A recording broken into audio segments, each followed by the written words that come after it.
Bonjour les amis jardiniers, ravi de vous retrouver pour une nouvelle vidéo que je consacre aujourd'hui à la bouture du cassis, un petit fruit acidulé qu'on aime tous, je pense, en confiture. Donc on est arrivé à la fin de l'automne et c'est vraiment la bonne période pour effectuer le bouturage à bois sec de ce petit arbuste, et vous allez voir que c'est très facile et que ça permet en plus d'obtenir des fruits qui sont parfaitement identiques au pied mère. Alors d'abord, on va commencer par distinguer les différents bois. On a d'abord des tiges qui sont très sombres, les plus sombres, presque noires, ce sont les plus âgées. En fait ici, elles ne vont pas vraiment nous intéresser. Nous on va plutôt rechercher les tiges qui sont de couleur claire et les plus longues possibles, comme c'est le cas ici. C'est en fait le bois qui a poussé dans l'année.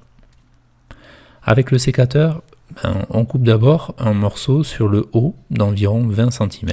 Alors pour mettre toutes les chances de notre côté, il va falloir couper juste sous un bourgeon, puisque c'est à ce niveau-là que vont apparaître les racines. Voilà les boutures prélevées. Alors je voulais bien vous montrer la taille qui a été faite sous un bourgeon, et puis le nombre de bourgeons, 7 à 8, que j'ai gardé ici. De l'autre côté, je retire en fait l'extrémité parce qu'elle est un petit peu trop tendre sur chaque bouture. Ensuite, je regroupe les boutures par 3 et vous allez rapidement comprendre pourquoi au niveau de la plantation. Alors moi ici j'utilise un petit coin de potager surélevé parce que la terre est fine et aérée, c'est finalement ça le top pour réussir toutes les boutures. Mais vous pouvez aussi utiliser des pots, et alors il faut les remplir avec de la terre, mais allégée avec du sable. Le trou à creuser, je le fais assez profond, à environ 15 cm, parce qu'on y installe les 3 boutures que l'on va enterrer sur presque toute leur hauteur.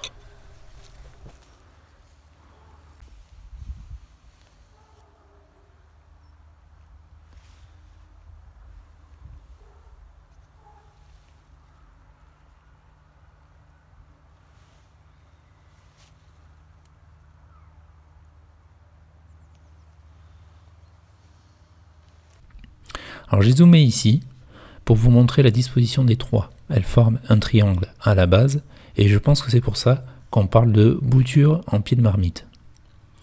Je rebouche en prenant soin de tasser un petit peu autour des boutures pour les mettre bien en contact avec la terre fine.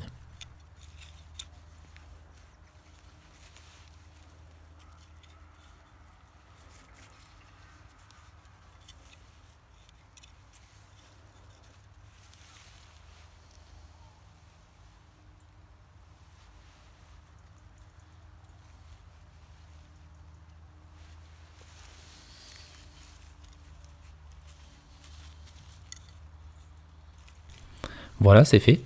Et donc quand les racines se seront formées, on prélèvera les 3 ensemble pour former un seul arbuste, puisque le cassissier pousse en touffe, et j'aurai alors l'occasion de vous montrer ça un petit peu plus tard.